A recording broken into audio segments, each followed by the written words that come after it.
The birthday she wanted to forget. The wind off the Arabian Sea carried salt and the promise of rain as Zara Hassan pushed open the weathered door of the Driftwood Cafe. She'd chosen this place deliberately, far enough from the city that nobody she knew would stumble upon her, small enough that she could disappear into a corner booth and pretend the world had forgotten her birthday just as she wished to forget it. 29 felt like a threshold she'd rather not cross. Next year would be 30, and what did she have to show for it? A one-bedroom apartment filled with books that belonged to the library where she worked, a phone that rarely rang, and a growing collection of herbal teas she drank alone while watching the sunset from her balcony. The life she'd imagined at 22, marriage, maybe children, certainly adventure, had dissolved like sugar in bitter coffee. The cafe was nearly empty. An elderly couple sat near the window, speaking in low murmurs. A teenage boy hunched over a laptop, headphones blocking out the world. The waitress, a woman with kind eyes and graying temples, approached with a gentle smile. "Table for one?" Zara nodded, something twisting in her chest at those words. "Yes, the corner, please." "Away from the windows," she ordered without looking at the menu. Grilled fish with lemon rice, the same meal her sister Amina used to make on special occasions. 5 years had passed since the accident that took Amina away, but grief had a way of making time meaningless. Some days it felt like yesterday. Other days, Zara struggled to remember the exact tone of her sister's laugh. As the waitress disappeared into the kitchen, Zara pulled out a slim volume of poetry she'd borrowed from the library's collection. She'd become skilled at looking occupied, at building walls of books and busyness around herself. People rarely disturbed someone who appeared deeply engrossed in reading. The food arrived, steam rising from the perfectly grilled fish. Zara picked up her fork, determined to enjoy this meal, this moment of chosen solitude. She'd turned off her phone. Her mother's inevitable disappointed call could wait. The birthday wishes from colleagues who barely knew her could remain unread. Tonight was hers alone. "Excuse me, are you Zara Hassan?" The voice made her freeze, fork halfway to her mouth. She looked up to find a man standing beside her table, tall, probably in his early 30s, with dark hair that curled slightly at his collar and eyes that held an uncomfortable mixture of nervousness and certainty. He wore a simple button-down shirt and carried a worn leather messenger bag across his shoulder. "I'm sorry?" Zara's voice came out sharper than intended.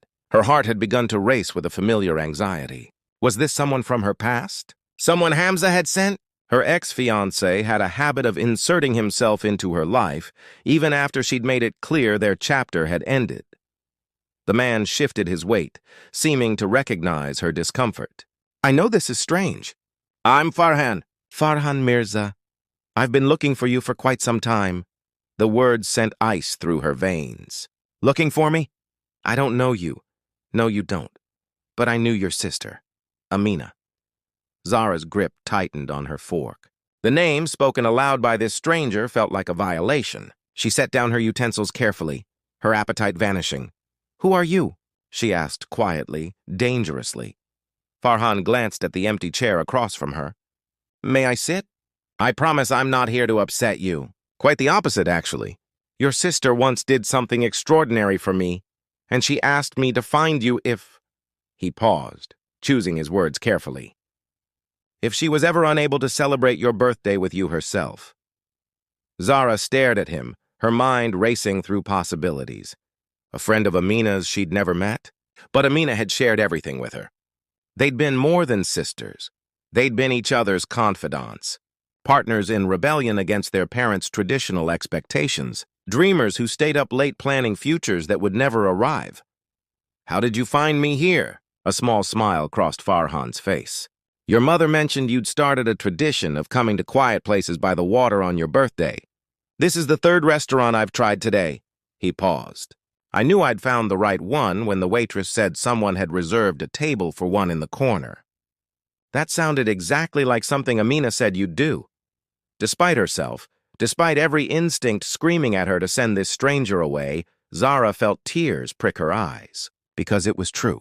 Amina had known her better than anyone, had understood her need for solitude even while gently challenging it. "Sit," Zara heard herself say. But you better have a damn good explanation. Farhan pulled out the chair, and as he did, his messenger bag shifted, revealing the corner of what looked like an old journal. He caught her gaze and nodded. I have more than an explanation, he said softly. I have a letter. One your sister wrote 5 years ago, with instructions that I find you and deliver it on a birthday when you were eating alone. The cafe suddenly felt too small, the air too thick. Outside, the first drops of rain began to fall. The note that changed everything, the rain intensified, drumming against the driftwood's windows like impatient fingers. Zara watched water streak down the glass, creating patterns that blurred the darkening coastline beyond.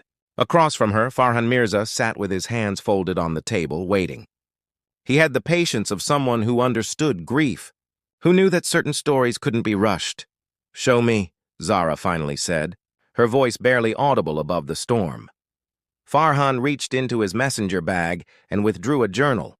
Not new, but not ancient either. The leather cover was worn at the edges, marked with water stains and what looked like dirt. He opened it carefully, reverently, to a page marked with a faded blue ribbon. There, pressed between the pages, was an envelope with her name written in handwriting that made Zara's breath catch.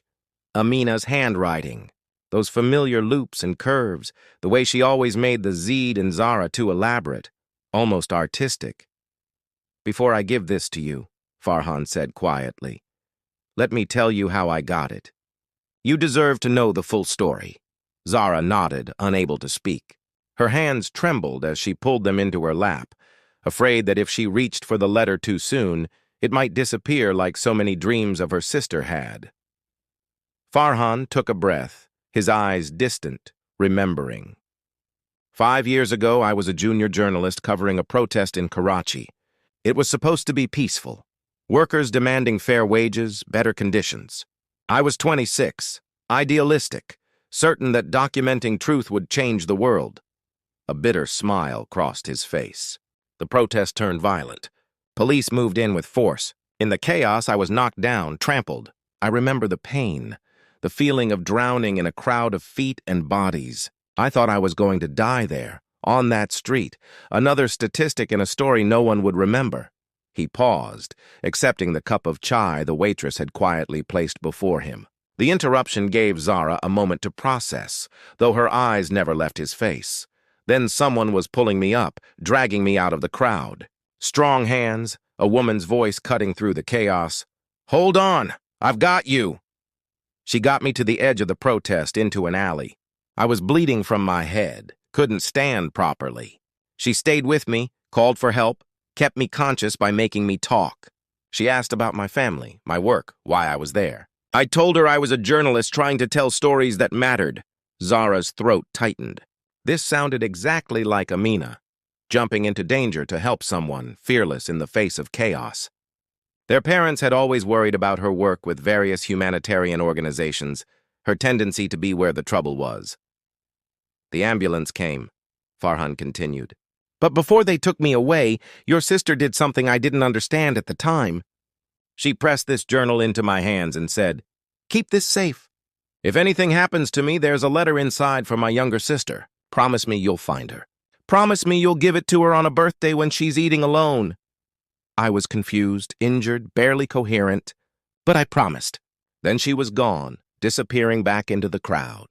I learned later that she went back to help others. I spent 2 weeks in the hospital. When I got out, I tried to find her to return the journal, to thank her properly. That's when I discovered she'd died. The car accident 3 days after she saved me. Zara's tears fell freely now, silent and hot. She'd never known about this.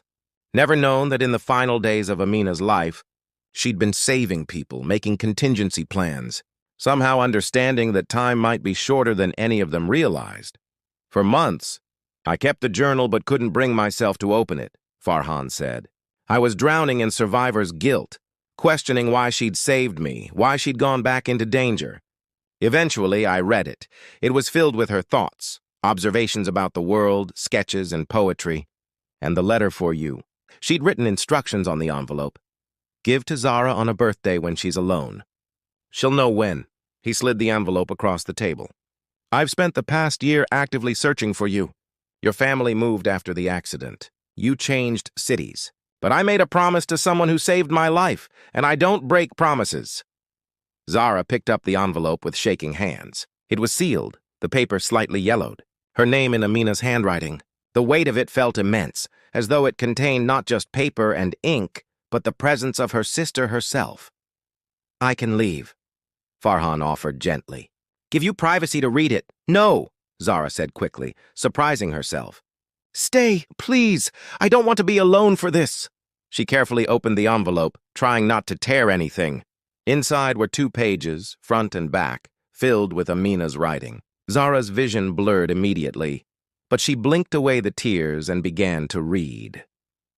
My dearest Zara, if you're reading this, it means I'm not there to celebrate your birthday with you. It also means you're sitting alone somewhere, probably by the water, probably trying to convince yourself that solitude is the same as peace. I know you, little sister. I know how you retreat when the world hurts you. I'm writing this after a long day of work, after seeing both the worst and best of humanity.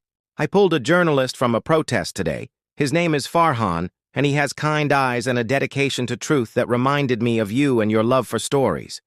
I gave him this journal because I have a feeling I should. Call it intuition. Call it a sister's paranoia. But I want to make sure you receive this if something happens. Zara, I need you to know something important. You are not meant to be alone. I know Hamza hurt you. I know you think closing yourself off is protecting yourself. But isolation isn't protection. It's a prison you're building one brick at a time. You have so much love in you, so much warmth and creativity and brilliance. You see the world through poetry and metaphor. You find beauty in forgotten books and quiet moments. But beauty shared is beauty multiplied. Don't let one person's failure to cherish you convince you that you're not worth cherishing. I wish I could be there for all your birthdays, to force you to celebrate, to remind you that you deserve joy. Since I can't, I'm trusting Farhan to deliver this message. If he's sitting with you now, he's someone who keeps promises. That's rare. That's worth noticing. Please, Zara, don't spend your life eating alone. Not because there's anything wrong with solitude, but because you're choosing it out of fear rather than desire. You taught me that the best stories are the ones where characters take risks, where they open themselves to possibility despite the danger. Be the protagonist of your own story, not a side character hiding in the margins. I love you endlessly. Live for both of us. Love for both of us. Always your sister, Amina P.S. The person who delivers this letter has his own story of loss and rebuilding. Maybe you can help each other. Or maybe you'll just share one meal and part ways. Either is fine. Just promise me you'll say yes to the conversation.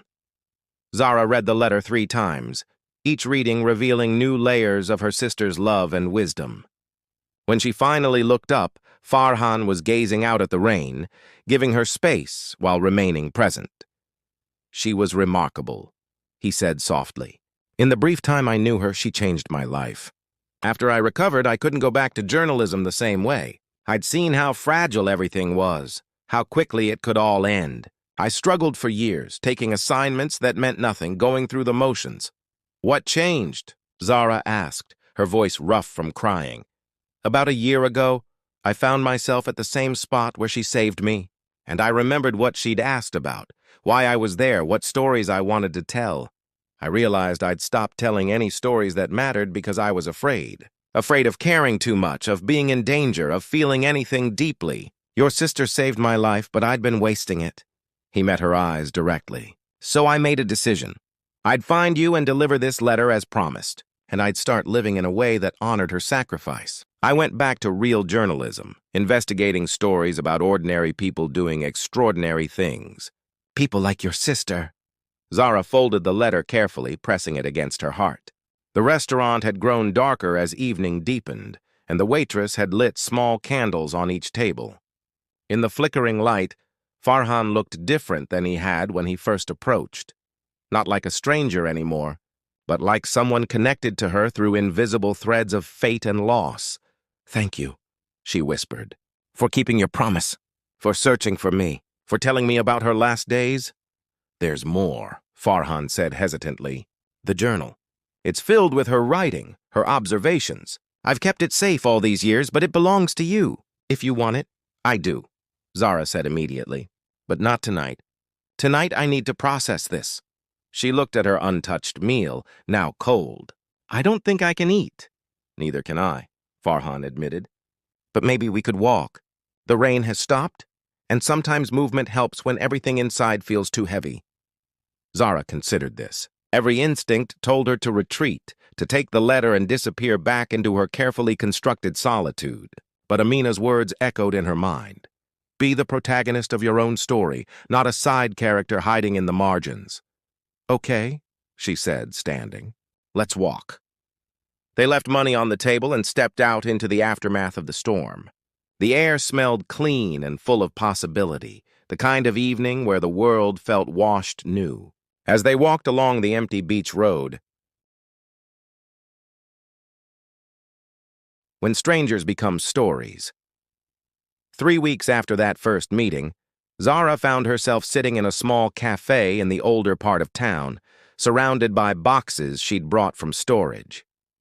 Farhan sat across from her, carefully removing items from the first box, the one labeled Amina's Things in her mother's shaky handwriting. After their walk on her birthday, Zara had gone home and called her mother for the first time in months. The conversation had been difficult, full of tears and admissions of how badly they'd each been coping with loss. Her mother had mentioned that Amina's belongings, packed away hastily after the accident, were still in their old house's storage room. I couldn't bring myself to go through them, her mother had confessed. Every time I tried, it felt like losing her again. Zara understood. She'd avoided Amina's things for the same reason. But something about Farhan's appearance, about the letter, had awakened a need in her, not to forget or move on, but to remember properly, to honor her sister by knowing her fully. Are you sure you want me here for this? Farhan asked, pulling out a stack of sketchbooks. This feels private. I need a witness, Zara said simply. Someone who knew her, even briefly. Someone who isn't drowning in the same grief my family is. Over the past weeks, they'd met several times, initially so Farhan could give her Amina's journal, then because they'd discovered they both frequented the same library, and finally because something unspoken had developed between them. Not romance, not yet, but recognition. Two people who understood what it meant to be rebuilt from broken pieces. Zara opened the first sketchbook and gasped. The pages were filled with charcoal drawings, portraits of people Amina had met through her humanitarian work. Each face was rendered with incredible detail and compassion. Beneath each drawing, she'd written brief stories. Fatima, age 67, lost her home in the floods, but spent her time at the shelter comforting others. Prefers tea with too much sugar and no milk. She was documenting them, Farhan said, leaning closer to see, creating a record of people who might otherwise be forgotten. She always said everyone had a story worth telling, Zara murmured, turning pages. There were dozens of portraits, each with its small story attached. Factory workers, street children, elderly women, young men, a cross-section of humanity rendered with love and attention. Farhan pulled out another box and found journals, not the one he'd kept, but others. Years of Amina's thoughts, observations, dreams. Should we read these together? Or do you want to go through them alone? Zara hesitated, then made a decision. Together, but not everything. Some things feel too private, even for a dead woman. We'll read what feels meant to be shared. They spent hours that afternoon reading passages aloud, discovering an Amina that was both familiar and surprising. She'd written about her fears, of not doing enough, of time running out, of the world's cruelty. But she'd also written about hope, about small moments of grace, about her pride in Zara's quiet strength. One entry, dated 2 months before her death, made Zara's breath catch. Zara called today, crying about Hamza. He's broken her engagement. Decided he wants someone more traditional, whatever that means. I wanted to drive to her apartment and shake her and tell her this is a blessing, not a tragedy. She's worth 10 of him, but she won't believe it yet. She thinks being loved requires making herself smaller, quieter, less than she is. I hope she learns the truth before too much time passes. The right person will love her enormously, not despite who she is, but because of it. She just has to believe she deserves that kind of love. Farhan had been reading over her shoulder. When Zara's voice broke, unable to continue, he gently took the journal and set it aside. She was right, he said quietly. About you deserving more. How would you know? Zara asked, wiping her eyes. You barely know me. I know you've come to meet me 5 times now, even though it would be easier to avoid everything this brings up. I know you're a librarian because you love stories, but you're afraid to live your own. I know you drink your chai with cardamom and honey. You always sit facing the door, and you carry a book everywhere, as both shield and companion.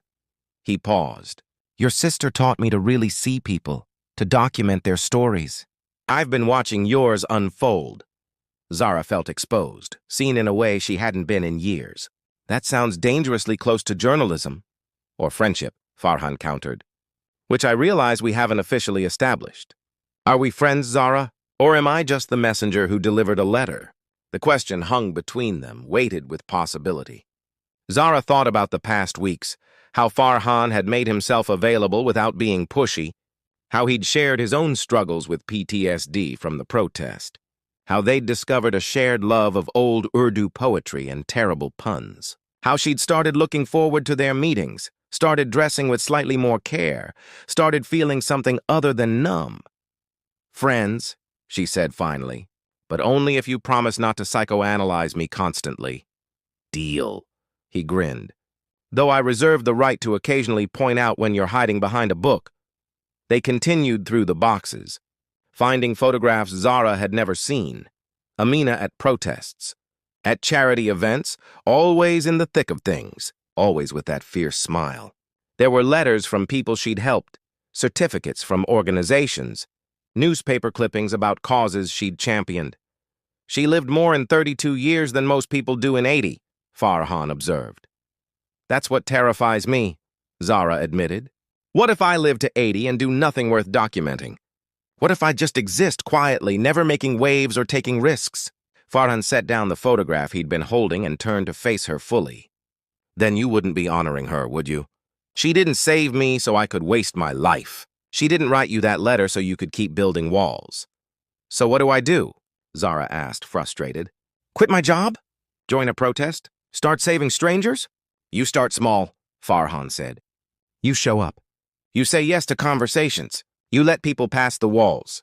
You accept that love, whether friendship or more, is always a risk, but isolation is a guarantee of emptiness. They sat in silence for a moment, the weight of truth settling between them. Outside the cafe, the city moved through its late afternoon rhythms. Rickshaws honked, vendors called out, life continued its chaotic dance. I have an idea, Farhan said suddenly, for how we can honor Amina's legacy. How we can both step out of our safe zones. I'm listening, Zara said warily. You said you're a librarian who loves stories. I'm a journalist who's been documenting people like your sister, ordinary humans doing extraordinary things. What if we collaborated?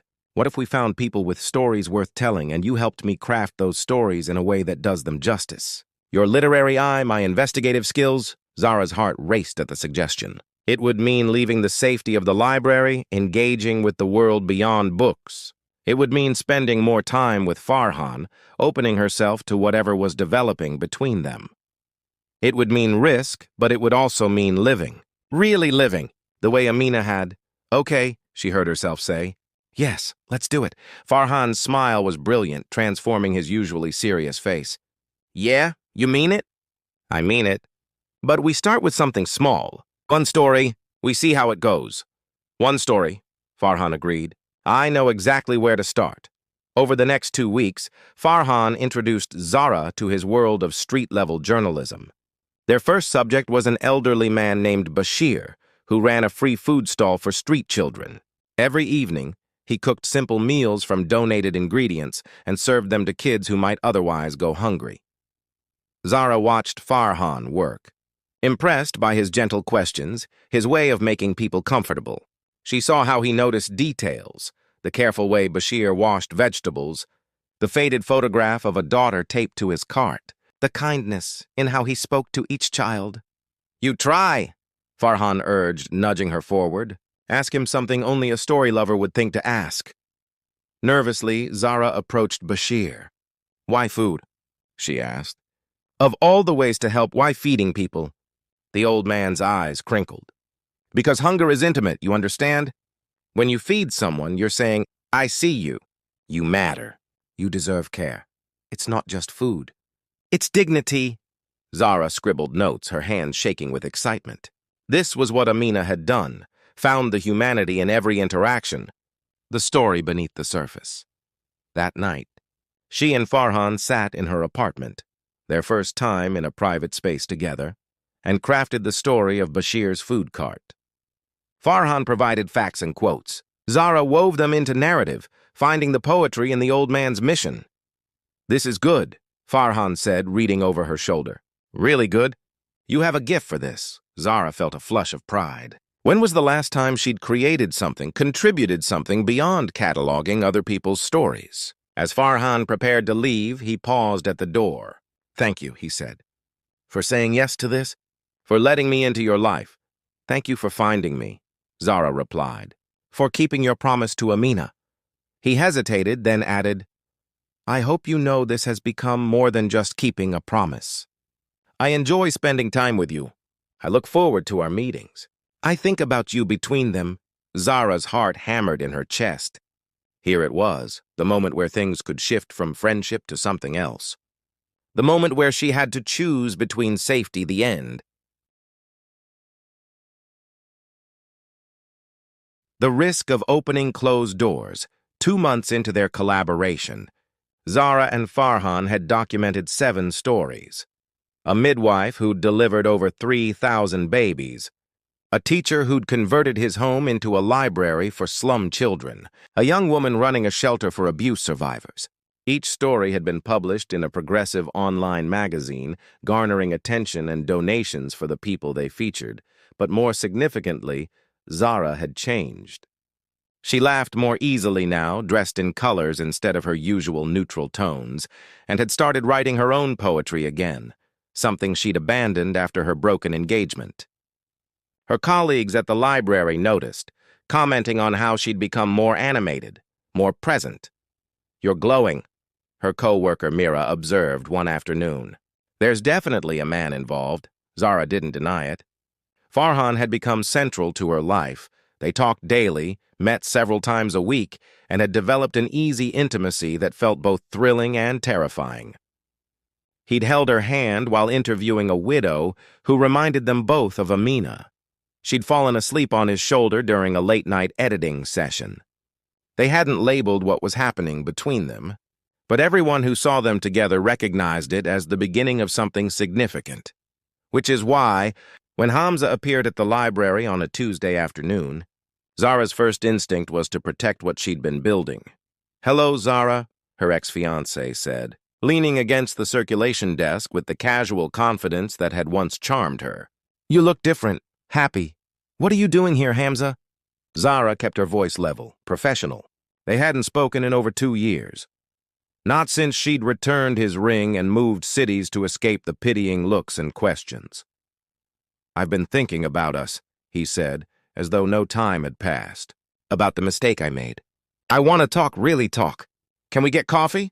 Every fiber of Zara's being screamed no, but Mira was watching with obvious curiosity, and causing a scene felt worse than simply getting this conversation over with.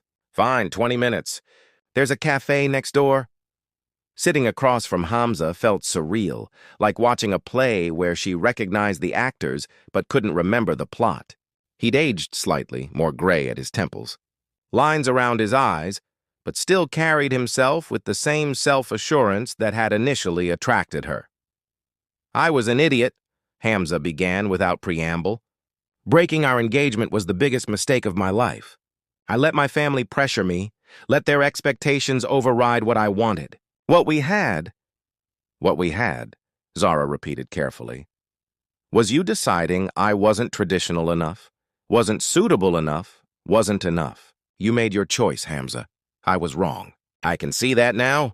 I married the woman my family chose, Sana. She's exactly what they wanted, and I've been miserable for 2 years because she's not you. Zara felt a strange detachment, as though she were observing this conversation from a distance. A year ago, even 6 months ago, these words might have affected her. She'd spent so long believing Hamza's rejection meant something fundamental was wrong with her. But now, sitting here, she felt only a vague pity. "So you're married," she said flatly. "And you're here telling me you made a mistake. What exactly do you expect me to do with that information? I'm getting divorced. The papers are already filed. I want another chance with you, Zara. A real chance." Before Zara could respond, her phone buzzed. A message from Farhan. "Interview with the book recycler went great. Can't wait to tell you about it. Dinner tonight?" A smile touched her lips before she could stop it. Hamza noticed immediately, his expression darkening. "Who is he?" "That's none of your business." "It is. If he's the reason you won't even consider—" "I wouldn't consider you even if I were completely alone," Zara interrupted firmly. "Hamza, you taught me something important. You taught me that I was willing to make myself smaller to be loved, that I would compromise my values, my independence, my very self to fit into someone else's idea of who I should be. I'm grateful for that lesson, honestly, because I will never do it again." She stood, gathering her bag. "I hope you find happiness. I hope your divorce isn't too painful, but I'm not your second choice, your fallback plan, or your path to redemption. I'm living my own life now, with people who value me exactly as I am." Walking back to the library, Zara felt lighter than she had in years. She'd faced the ghost of her past and discovered it had no power over her present. She texted Farhan back, "Yes to dinner. Have news to share." But the universe, it seemed, wasn't done testing her. That evening, as she and Farhan shared biryani at their favorite small restaurant, her phone rang. Her mother's number. Zara hesitated, then answered. "Zara Beta, I need to talk to you about something." Her mother's voice was strained. "I had a visitor today. A young man named Farhan Mirza." Zara's eyes shot to Farhan, who'd gone very still. "What?" "He came to introduce himself properly, to ask permission to court you formally. It was very respectful, very traditional. But Zara—" Her mother paused. "I have concerns." "What kind of concerns?" Zara's voice had gone cold. "I looked him up online. He's a journalist, yes, but he writes controversial stories. He's been threatened by politicians, investigated by authorities. He covers dangerous topics: corruption, abuse, exploitation. Beta, you've already lost Amina. I can't lose you too." After she hung up, Zara sat in silence. Farhan watched her carefully, his expression guarded. "You went to my mother's house?" she finally asked. "I wanted to do things properly. I should have told you first. I'm sorry. She's right, isn't she? Your work is dangerous. You've been threatened." Farhan didn't look away. "Yes, 3 times in the past 2 years. Once seriously enough that I had to leave Karachi for a month. But Zara, I take precautions. I'm careful. Amina was careful too," Zara said quietly. "She still died in a random car accident. Not because of her work. Does that matter? Dead is dead, Farhan." The silence between them felt vast. Finally, Farhan spoke. "Are you pulling away? Because your mother disapproves or because you're scared?" "Both," Zara admitted. "I've spent 5 years building walls. You've helped me tear them down. But maybe the walls were there for a reason. Maybe I'm not strong enough for this. For you, for your dangerous work, for the risk of losing someone else I care about." Farhan's jaw tightened. "So what, you go back to your safe little life? Books and solitude and slow death of the spirit? That's not fair. Life isn't fair, Zara. You know that better than anyone. But you don't honor Amina's memory by hiding. You don't honor what we've built by running at the first sign of difficulty. This isn't just difficulty, Farhan. This is my mother terrified of losing another daughter. This is me realizing I've fallen for someone whose work puts him in harm's way. This is—" Her voice broke. "This is me not knowing if I can survive losing you too." Farhan reached across the table, taking her hand. "Then don't lose me. Don't push me away because you're scared. We can work through this. Talk to your mother together.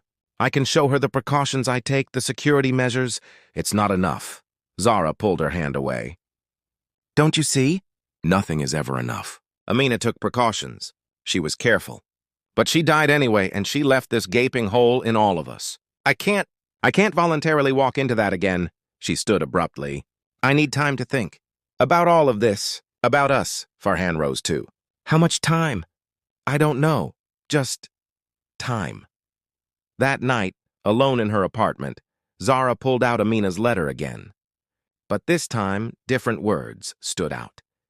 Don't let one person's failure to cherish you convince you that you're not worth cherishing. Was she doing the same thing in reverse? Letting the fear of loss convince her that love wasn't worth the risk? Her phone buzzed with messages. One from Farhan. I understand you're scared. I'm scared too. But I'm not giving up on us. One from her mother. Come for dinner tomorrow. We should talk properly. And one from Mira. Saw your ex at the library. Please tell me you didn't take him back, Zara laughed bitterly. Take Hamza back? The man who'd taught her she wasn't enough? When she'd found someone who made her feel like she was everything? But Farhan came with risks Hamza never had. Hamza was safe, predictable, boring. Farhan was passionate, dangerous, alive. Choosing him meant choosing uncertainty, choosing fear, choosing to live fully with all the potential pain that entailed. She fell asleep with Amina's letter clutched in her hand, no closer to an answer.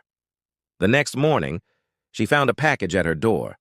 Inside was Amina's journal, the one Farhan had kept for 5 years, along with a note. Read the entry from the day before she died, then decide. With shaking hands, Zara opened to the final pages. The last entry was dated 1 day before the accident. Had a long talk with Zara today about Hamza, about heartbreak, about fear. I wanted to tell her that the only real mistake is living half a life because you're afraid of loss. I wanted to say that I've chosen a dangerous path. Humanitarian work, protests, standing up to power, and I've never regretted it. Not once. Because living fully, even if it's cut short, is better than existing safely for decades. But she wasn't ready to hear it. She's still healing, still building herself back. So instead, I told her I loved her and that she deserved someone who saw her light. Someday she'll understand that safety is an illusion. The only question is whether you hide from life or embrace it with open arms. If I die tomorrow, I'll die knowing I lived every day on my terms, helping. The end. Shabana had aged noticeably in the 5 years since Amina's death. The vibrant woman who'd once filled their home with music and laughter had become quieter, more withdrawn. But today, standing in Zara's doorway, there was something different in her eyes, a clarity, perhaps, or resolution. Come in, Mama, Zara said softly, guiding her mother to the small couch. She texted Farhan quickly, My mother is here. Can we talk in an hour instead? His response was immediate, of course. Take the time you need. Shabana settled into the couch, accepting the chai Zara pressed into her hands. For a long moment, she simply held the cup, staring into its depths as though searching for courage there. I've never told you the full story of the day Amina died, Shabana began, her voice wavering. The police report said it was a simple accident. A truck ran a red light, hit her car, she died on impact. Quick, painless? That's what everyone says to make it easier, isn't it? As if any death of your child could be easy. Zara's throat tightened. They'd never discussed the details. The family had silently agreed to leave that day unexamined, as though talking about it might make it more real. But there was more to that day, Shabana continued. That morning, Amina and I had fought. Terribly. She'd told me about another dangerous assignment, going to a flood-affected area where disease was spreading, where local authorities were hostile to aid workers. I begged her not to go. We screamed at each other, Zara. I said terrible things. I told her she was selfish, that she cared more about strangers than her own family, that one day her reckless the end.